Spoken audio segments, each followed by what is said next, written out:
Wow, we have a small audience. I know, it's like our little army. What's up, guys?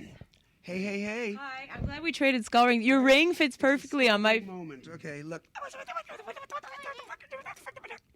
Joe, do you have a skull ring? Or... Yeah, I do. All right. Badass skull rings unite. So, well, first of all, before talking about the music, I must say, Boston, we kicked your ass so bad last night. I know you did. I know you did. You know what? We were originally scheduled to come into Montreal yesterday, and I'm going, what if Montreal doesn't win? Then we won't be able to go out in the streets. Somebody might find out we're from Boston and kill us. I know.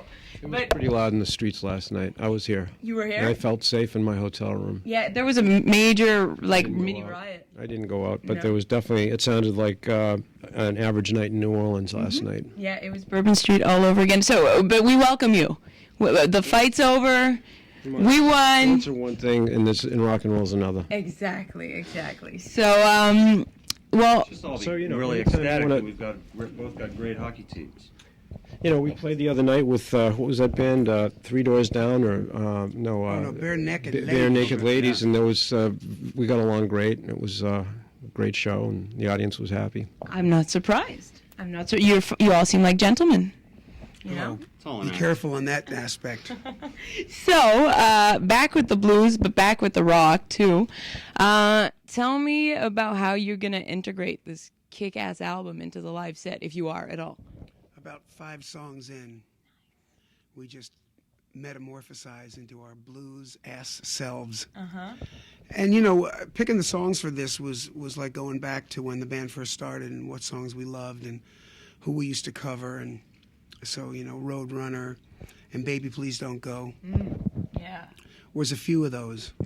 And so were you just feeling tired of the whole tour album or tour studio album kind of thing, and you just needed to keep it fresh? What was the reason behind it? There was the going back to the roots, but what was the reason behind the album? The last record we made, the band was never in the room at once. At all. There was never a time when all 5 members of the band were in there, except at a business meeting or something, or some discussion about songs. Well, even then, the band wasn't in there because the band didn't really write the songs. I mean, there were outside songwriters involved. So the process of recording a record like that is really just people coming in and putting their guitar parts in to flesh out demos.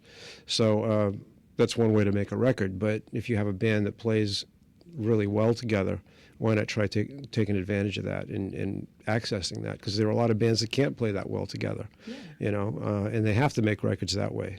There's no right or wrong. All I'm saying is if you got like that aspect of a band, why not, use it? So that's what we wanted to get back to. I guess, so then is that admittedly saying that the playing and the music is what's always been keeping the band together? And the reason that you guys are still around compared to a lot of other bands? I guess a band feels best when it can just lay it out and say, check this out, and here's a record, and I did it in 6 weeks. It's part of your roots, it's part of your lineage. Some songs take longer to work on.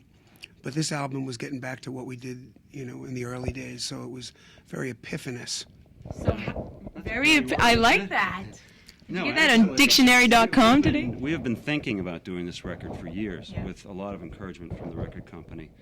And we found ourselves in a situation where one tour was ending and we knew we were going to go back on the road 6 months later. So we said, it's time to do a record. What record can we do that we can realistically finish in 6 months? So it's like, all right, this is the time. The opportunity presented itself.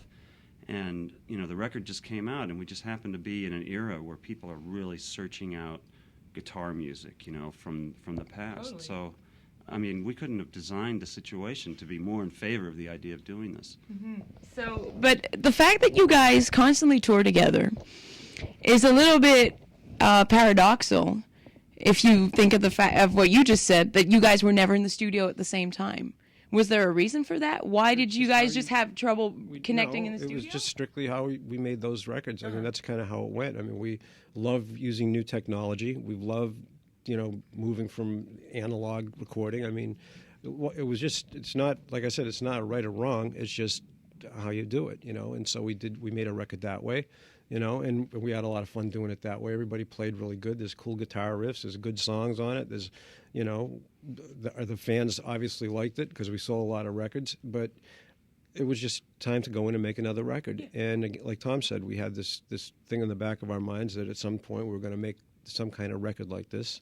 The time was right. We figured this would be something we could knock off in a few months, and we did 3 months later. And so we felt like this would be the time to do it. So it was just because we can, and it wasn't to say, it isn't to say we'll never record another record like Just Push Play, or that we will only record records like this one. I mean, we love to be able to try everything, and we wanted to go back.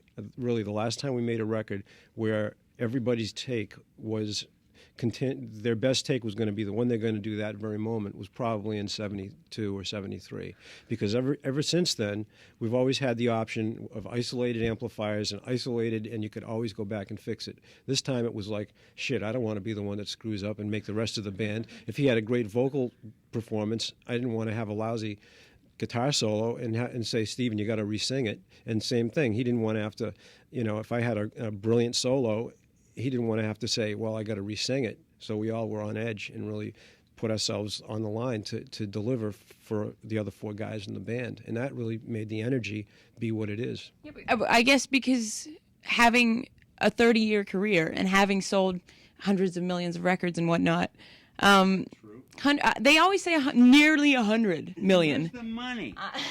Come on. So, but you seem to on the North Pole by now, if that was true. Or a small piece of Africa. I don't know. But we owned a part of Peru for a while there, didn't we? We helped with their agriculture. Yes, they're their most famous exports, right? Yes, ma'am. Baskets and sandals. Right. Espadrilles. As the classy ones you're wearing today. It's all about the socks. Look, my Betty Boopers, man. Oh, dude. Check it out. She's got big tits. She does. Slamming tits, baby. But it seems like you, the last few years have been kind of reflective in the sense that you were given the MTV icon, you were inducted in the Rock and Roll Hall of Fame. Everybody's saying, with the return of Jack Douglas and whatnot, everybody's going, whoa, it's like back in the day and stuff. Have you guys been reflective at all on the fact that it's been 30 years? No, but I have to say I've never heard as much of a positive response about a record in years and years and years. Just people coming up and saying how much they like it. People saying, wow, man, this reminds me of back when. Wow, this is, that's all. I mean, reading reviews that say that. And beforehand, people saying, we love your new stuff, but boy, wouldn't it be great if you could make a record like an old one? And we're going, what? We can't do that. You can't go back. It's like we have to keep moving forward, and frankly, we didn't really know what they were missing, from the new records, because, we're writing, our music is moving along. We're better songwriters than we ever were, better players, better musicians. The band's playing great, and still they're going, well, it's not like it used to be. So we listen to the old records and we go, what's so fucking good about this? So obviously, did you figure it out? Well, yeah, I think we did. 5 sheets to the wind. I think we figured it out by going through this process and realizing just what it was going through the agony of sitting in a room no bigger than this with our instruments and a tape player, and knowing we were going to make a record that way, and that's hard work. Yeah, in the liner notes, you say the band is your only addiction or your best addiction ever. Favorite addiction. Favorite addiction? Oh, yeah. Is it? Don't have to wake up in the morning with a hangover. Just listen to playback and love it or hate it.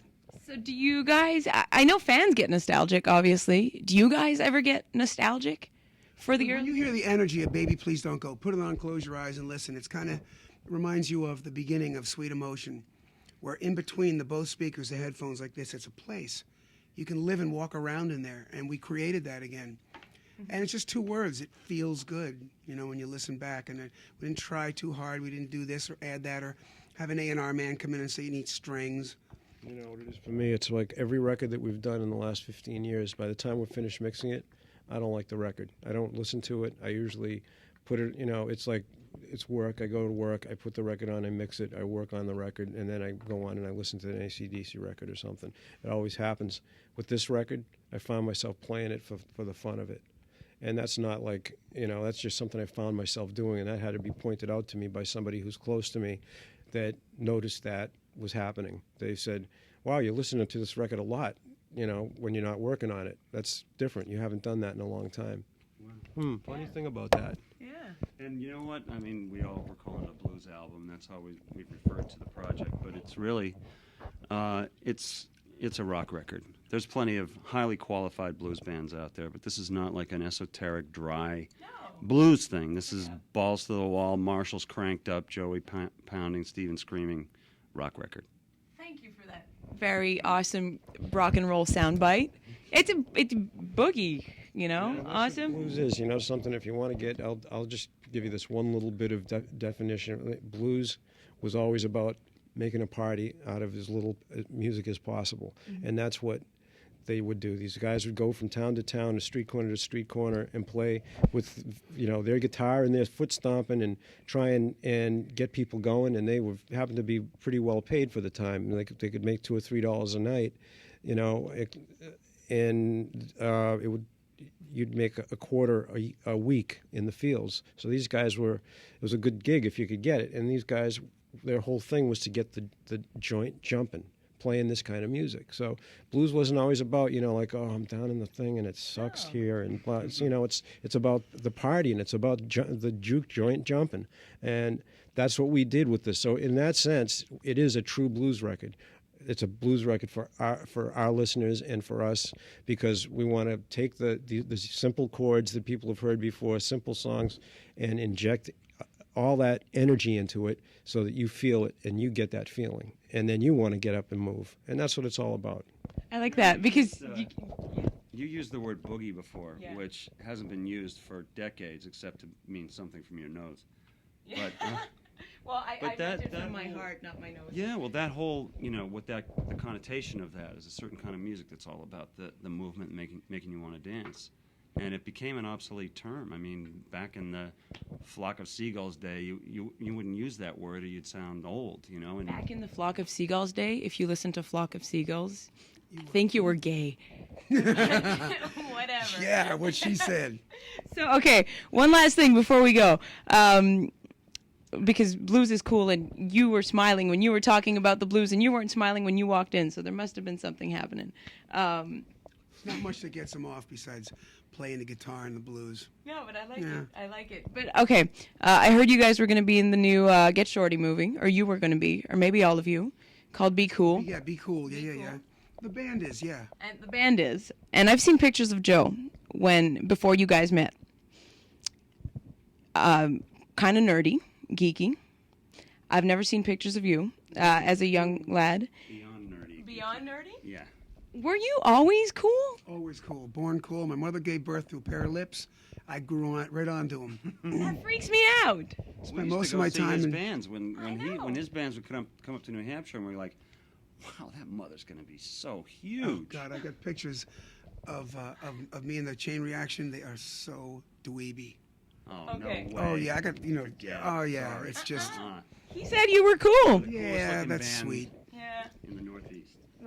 Just being nice. Okay, you would be nice. All Listen, right. we all we're all That's your on a stuff, path of and Stephen taught us a lot about mainly music, and he was 2 or 3 years ahead of us. He had the advantage of hanging in the village and turned us on to a lot of good stuff. I like it. Well, his skull ring's cool, but I think I have to give it back. Thank you very much.